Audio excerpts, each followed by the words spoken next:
안녕하세요. 저는 일산 사는 30대 후반의 여자입니다. 제가 이번에 정말 어이없고 기가 막힌 일을 겪다 보니 사람이라는 존재가 너무 무서워졌어요. 어디에다 하소연할 곳이 없어서 이렇게 익명의 힘을 빌려서라도 사연을 보내려고 합니다. 가족을 이룬다는 게, 그리고 이혼을 한다는 게 저만 어려운 것이고 남들은 쉬운 것인가 봐요. 남편은 제게 너무나도 쉽게 이혼을 요구하더라고요. 저는 지극히 평범한 집안에 태어나고 자랐어요. 그렇게 부유한 편은 아니지만 부족함 없이 하고 싶은 것 하고 살았죠. 아버지와 어머니는 젊었을 때부터 대기업에 다니시면서 돈을 열심히 모아놓으셨어요. 모아둔 돈이 좀 있어서 그런지 두 분 다 노후 걱정은 없으셨어요. 그래서 지금은 어머니께서 일을 그만두시고 집에서 살림을 하고 계시고요. 저는 같은 회사에 다니던 저희 집안과 비슷한 집안인 남편을 만나 결혼을 했습니다. 저희가 결혼한 지는 오래되었는데 현재 아이는 없는 상태예요. 노력은 많이 했었지만 애가 생각보다 쉽게 들어서지 않더라고요. 그렇다고 해서 애 못 가진다고 시어머니께서 구박하진 않으셨어요. 시어머니께서도 저처럼 임신이 잘 안 돼서 힘들게 저희 남편을 낳으셨었거든요. 그 마음 누구보다 이해한다면서 너무 조급해하지 말라고 오히려 저를 위로해 주시더라고요. 남편도 제게 조급해할수록 마음만 급해져서 애가 더 안 생길 수도 있다면서 아무 생각 없이 언젠간 오겠지 하는 심정으로 기다려보자고 하더라고요. 저는 정말 이런 시댁 찾기 힘들다며 결혼하길 잘했다고 생각했어요. 하지만 저희 아버지가 사업을 시작하시면서 이런 행복도 길게 가진 못했어요. 아버지께서는 다니던 회사에서 계속 근무하시다가 최근에 그만두고 모아둔 돈 일부를 가지고 사업을 시작하셨어요. 아버지는 손수 직접 팔찌를 디자인하고 만들어서 파셨어요. 처음엔 누구나 그렇듯 매출이 저조했는데 유명 인플루언서가 아버지께서 만든 제품을 착용하고 후기 글을 올린 이후에 그의 팬들에 의해서 입소문이 타서 대박이 난 거예요. 갑자기 늘어나는 주문량에 꿈인지 생시인지 도저히 정신을 못 차리겠다고 하시더라고요. 아버지도 이것도 한철이라면서 지금 이렇게 입소문이 타다가도 금방 수그러들 수도 있다면서 괜한 기대를 품지 않으셨어요. 하지만 아버지가 예상했던 것과는 달리 아버지의 제품들이 꾸준히 사랑을 받고 있더라고요. 나이가 좀 있으신 아버지가 디자인해서 그런지 아무래도 유행에는 뒤처지지만 나름의 유니크한 매력이 있다면서 그게 이 팔찌의 큰 포인트라며 다들 좋아해 주셨어요. 아버지께서는 팔찌를 팔아버신 돈으로 도움이 필요한 사람들에게 기부도 많이 하셨어요. 미혼모를 위해 분유와 기저귀, 그리고 청각장애인들을 위한 보청기 등등 여러 방면으로 기부를 하셨어요. 매출이 더 안 올라도 괜찮으니 떨어지지만 말자는 아버지의 바람과는 달리 아버지의 팔찌를 착용했던 유명 인플루언서가 뒷광고 논란이 터진 거예요. 그러면서 아버지의 회사도 함께 논란에 휩싸이게 되었죠. 사실이 아닌데 마치 사실인 것 마냥 사람들이 글을 썼고 그 글이 빠르게 퍼지면서 기사까지 포털 사이트에 크게 걸리게 되었어요. 알고 보니 아버지의 회사는 그 인플루언서의 가족이 운영하는 건데 홍보해 주려고 뒷광고를 했다는 둥, 인플루언서의 유명세만 믿고 그거 이용해서 노력 없이 사업이 성공하려고 했다는 둥, 애초에 별 볼 일 없는 팔찌 착용한 게 이상했다면서 역시 가족이었다며 증거 사진이랍시고 짜맞추게 한 사진들을 같이 올리기 시작하더라고요. 사진과 함께 글을 적으니 내용이 부풀려질 대로 부풀려져서는 정말 모르는 사람이 보면 사실이라고 믿을 정도더라고요.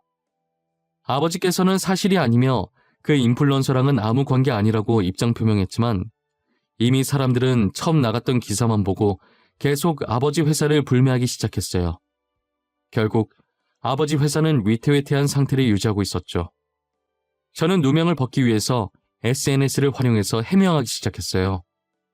하지만 제가 해명을 해도 드리려고 하지 않고 안 좋은 댓글만 쌓이더라고요. 지금 이게 어디서부터 첫 단추를 잘못 꿰인 것인지 전혀 모르겠더라고요. 해명을 하면 할수록 사람들 사이에서는 저도 그 인플루언서의 친척이 되어 있었어요. 오히려 말하면 더 손해인 것 같아서 저도 손을 놓을 수밖에 없었어요. 엎친 데 덮친 격으로 아버지 일 때문에 안 그래도 스트레스 받는데 거기다 남편까지 더하더라고요. 결혼 후에 제가 다니던 회사를 그만두고 다른 회사로 이직을 해서 남편과 퇴근 시간이 달랐어요. 제가 조금 더 늦게 퇴근하는데 집에 들어가자마자 제 얼굴 앞에 종이 한 장을 들이밀더라고요. 다녀왔냐는 인사도 안 해? 이건 뭐야? 이게 무슨 종이인데? 이혼 합의서? 당신, 지금 이게 뭐 하자는 거야? 갑자기 무슨 이혼? 거기에 당신 인적사항 작성하고 도장 찍어. 우리 이혼하자. 지금 장인어른 회사 위태위태하다며 더 늦기 전에 갈라서자. 그게 우리 이혼이랑 무슨 상관인데? 나 아무 잘못한 거 없는데 왜 이혼을 해야 하는데? 다짜고짜 도장 찍으라고 하지 말고 내가 납득할 수 있게 설명을 좀 해봐. 장인어른 회사 조만간 망할 것 같은데 망하면 우리한테도 피해 올 거 아니야. 그러니까 늦기 전에 이혼하자고. 뭐? 우리 아빠 사업이 위태위태하니까 이혼하자고? 그동안 아빠가 당신 부모한테 바친 돈이 얼만데 시아버님 사업 위태할 때마다 우리 아빠가 모아둔 돈으로 도와줬었어. 그런데 지금 당신이 나한테 뭐라고? 그건 고맙게 생각하고 있어. 하지만 우린 당신 가족이 빚더미에 쌓이게 되면 도와줄 돈이 없어. 그리고 잘못하면 우리한테까지 피해 올 수도 있고. 난 피해 입기 싫어. 그러니까 도장 찍어. 남편 입에서 나오는 말들은 하나같이 어처구니가 없었습니다.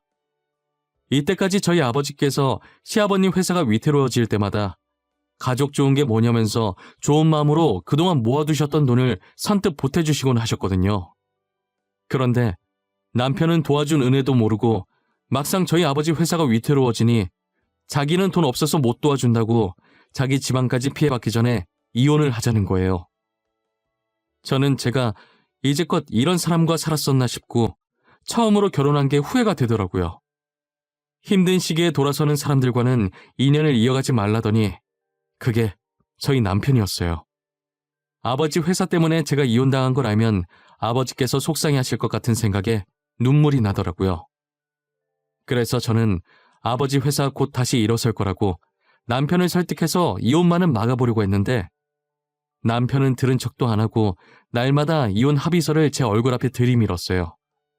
계속해서 이혼을 강요했지만 제가 이혼을 해주지 않자 점점 폭력적으로 변해가면서 이혼을 서두르는 남편을 보고 있으니 저는 이상한 느낌이 들기 시작하더라고요. 꼭 저와 이혼을 해야 하는 이유가 있는 것처럼 이혼을 서두르려고 하니까 정말 뒷구린내가 심하게 나는 거예요. 저는 제 촉을 믿는 편이라 남편 뒤를 몰래 따라가 보기로 했어요. 그런데 남편이 웬 모르는 여자랑 같이 있는 거예요. 팔짱까지 끼고 서로를 보며 웃고 있는데 누가 봐도 정말 다정해 보이는 커플 같았어요. 역시 이혼을 서두르는 데에는 다 이유가 있을 것 같더라니 저희 아버지 사업이 위태로워 보이니까 저랑 얼른 이혼하고 돈 많은 집안의 상간녀랑 결혼하려고 준비 중이었더라고요. 남편이 저를 버리고 혼자만 행복하려는 꼴이 정말 보기 싫었어요. 그래서 저는 상간녀와 같이 있는 모습을 사진으로 몰래 찍어놓기 시작했어요. 그날 남편이 잘 때 휴대폰을 확인했고 카톡을 보니 둘이서 아주 깨가 쏟아지더라고요. 상간녀와 남편이 주고받았던 사랑 가득한 카톡을 찍어서 몰래 저한테 보내놓았습니다. 그리고 상간녀의 전화번호도 제 폰에 저장시켜놨어요. 저는 상간녀에게 남편에 대해 할 말이 있으니 카페에서 잠깐 보자고 했어요. 저한테 희창 오빠에 대해 할 말이 있다고 하셨잖아요. 근데 저희 오빠와는 어떤 관계신가요? 아, 혹시 오빠 친척분이신가요? 저 김창희 씨 아내 되는 사람인데요. 그쪽이 지금 저희 남편이랑 만나고 계신 것 같던데 그 사람이 유부남인 건 알고 있었나요? 아니면 유부남인 줄 모르고 만나신 건가요? 네? 그게 무슨 소리세요? 오빠가 유부남이라니요? 거짓말 치지 마세요. 오빠가 저한테 그동안 연애에 관심이 없어서 아직 결혼 못했다고 했단 말이에요. 그럼 그쪽은 김창희 씨가 유부남이었다는 사실을 정말 모르셨어요? 저 오늘 변호사 만나서 이혼 소송하고 당신은 상간녀 소송하려고 미리 알고 있으라고 말하러 온 거예요. 지금 거짓말하는 거 아니죠? 저 정말 몰랐어요. 믿어주세요. 저도 피해자예요. 어쩐지 결혼하자고 말만 하고 날짜 잡으려고 하면 계속 미루더라고요. 상간녀는 남편이 유부남이었던 걸 전혀 몰랐던 눈치더라고요. 제게 제 차 사실이냐고 확인을 하길래 제가 미리 발급받은 가족관계 증명서를 보여주면서 남편과 혼인관계임을 증명하니 그제서야 믿기 시작하더라고요. 상간녀는 정말 몰랐다고 당장 헤어지겠다면서 자신도 피해자니 고소는 하지 말아달라고 하더라고요. 저는 여자에게 상간녀 소송은 걸지 않았고 남편한테 이혼 소송만 걸고 집으로 돌아왔어요. 남편은 상간녀에게 이별 통보를 받았는지 집에 오자마자 저를 쥐잡듯 잡기 시작하더라고요. 당신이 한 짓이야? 당신 도대체 그 사람한테 뭐라고 짓거린 거야? 지금 제정신이야? 내 인생 망치려고 작정했어? 쳐 놔두고 바람핀 사람이 어디서 큰 소리야? 그래, 내가 했다. 왜? 나는 뭐 가만히 당하고만 있을 줄 알았니? 내가 그렇게 만만해 보였어? 당신이 다시 그 사람한테 가서 말해. 나지 한 말 다 거짓말이었다고 당장 말하라고. 끝까지 뻔뻔한 거 봐. 내가 누구 좋으라고 그렇게 해야 되는데? 나 당신 잘 사는 꼴 절대 못 봐. 오늘 당신한테 이혼 소송 걸었으니까 나한테 줄 위자료나 챙겨놔. 남편이 아무리 소리를 질러도 제가 눈 하나 깜짝 안 하자 말로는 안 될 것 같았는지 결국 손을 올려서 그대로 제 뺨을 때리더라고요. 제가 헤어지게 만들었으니 분명 싸움이 격해질 거라는 걸 저는 미리 예상했었거든요. 그래서 혹시나 하는 마음에 안방 행거에 걸린 옷 사이에 카메라를 넣어놓고 있었어요. 저는 이걸로 폭력죄까지 추가시킬 거라고 남편한테 소리 질렀어요. 저는 남편에게 이혼 소송으로 위자료를 받아냈지만 폭행죄는 뺨 때린 게 다고 초범이기도 해서 징역까지 안 가고 벌금형으로 끝났더라고요. 그 뒤로도 남편은 정신을 못 차리고 돈 많은 여자 한번 물어보겠다고 여러 여자들을 만나고 있다고 하더라고요. 다행히 저희 아버지는 뒷광고 논란으로 잠적했던 유명 인플루언서가 아버지와 친척도 아니고 일면식도 없다고 해명을 해주면서 어느 정도 논란이 잠재워졌어요. 그리고 이러려고 아버지께서 이제껏 선행을 해왔던 것은 아니었지만 이때까지 아버지의 도움을 받으셨던 분들이 글을 써주셨더라고요. 아버지께서 그동안 남모르게 선행을 해왔다는 여러 증인들과 증거 사진으로 인해 오히려 전보다 더 좋은 이미지로 거듭날 수 있었어요. 아버지께서 위태로운 회사를 쉽게 포기하지 않고 끝까지 버텨주셔서 다시 일어날 수 있었어요. 저였다면 더 많은 빚을 지기 전에 진작에 포기했을 텐데 저는 아버지가 정말 대단해 보였어요. 기부를 많이 했던 덕분에 회사 이미지가 좋아져서 그런지 유명해지기 시작했을 때보다 훨씬 높은 매출률을 보였어요. 아버지는 지금도 여전히 어려운 분들이 계신 곳에 기부를 열심히 하고 계세요. 따뜻한 사회를 만드는 것이 아버지의 오랜 꿈이셨다고 이제라도 이룰 수 있게 돼서 뿌듯하다고 하셨어요. 아버지가 다시 일어났다는 소식이 남편 귀에도 들어갔는지 정말 속보이게 제 주변을 계속 기웃거리기 시작하더라고요. 저는 그런 남편에게 눈길조차 주지 않았습니다. 아버지 사업 다시 잘 되신다며? 소식 들었어. 정말 다행이다. 망하면 어쩌나 걱정했는데 예전보다 훨씬 유명해지셨더라. 당신이 걱정을 했다고? 입에 침이나 바르고 거짓말을 해. 이제라도 나 찾아오면 당신한테 콩고물이라도 떨어질 거라고 생각하는 거야? 에이, 그런 거 아니야. 난 그냥 여러 여자 만나봤는데 당신만한 사람이 없더라고. 그래서 당신이랑 다시 잘해보려고 그러지.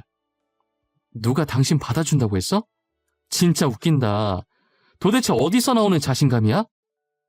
당신만 잘해볼 마음 있으면 뭐해. 내가 당신 받아줄 마음이 없는데. 그래도 우리 한때 사랑했잖아. 같이 살 맞대며 살아온 정이 있는데 너무 차갑게 그러지 마. 당신 원래 따뜻한 사람이었잖아.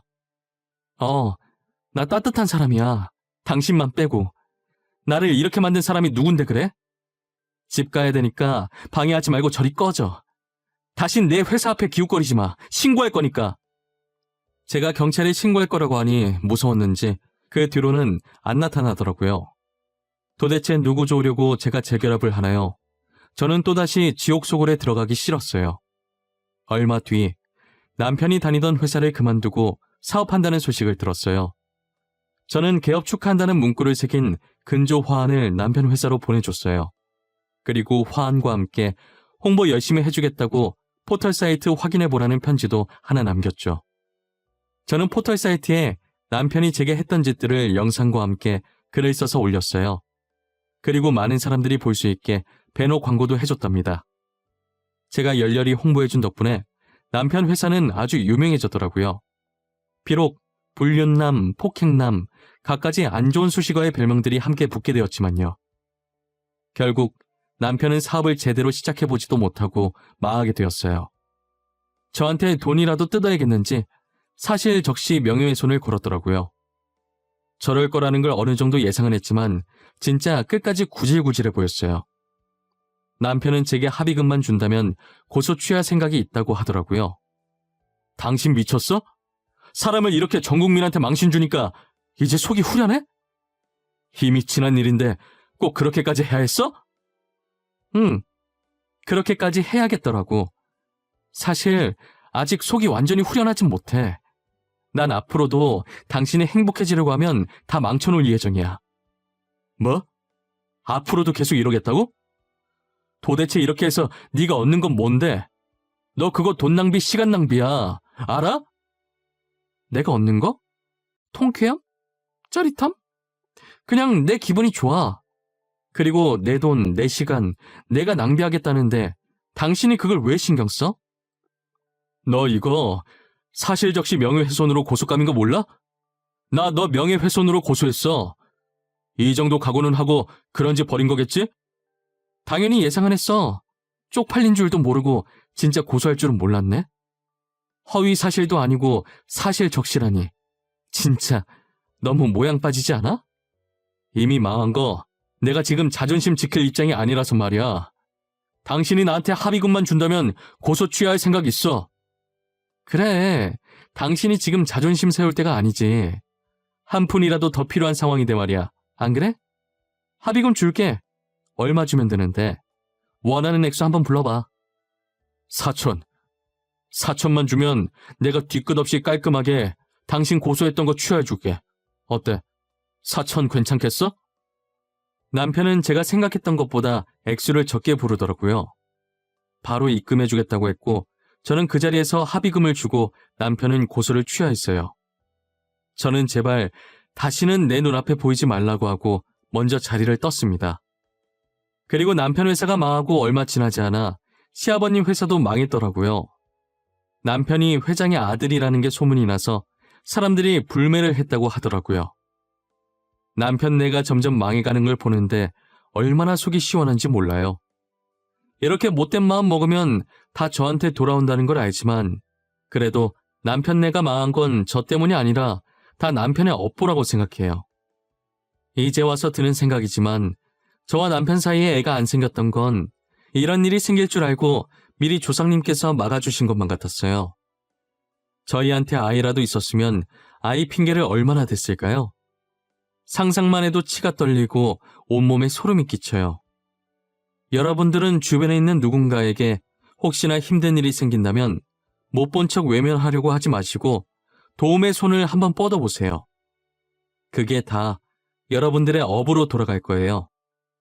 오늘 날씨가 많이 춥다고 해요. 따뜻하게 입으시고 이 시국 조심하시길 바랄게요. 힘든 시기인 만큼 저희 다 같이 이겨내보도록 해요. 지금까지 제 사연 들어주셔서 감사합니다.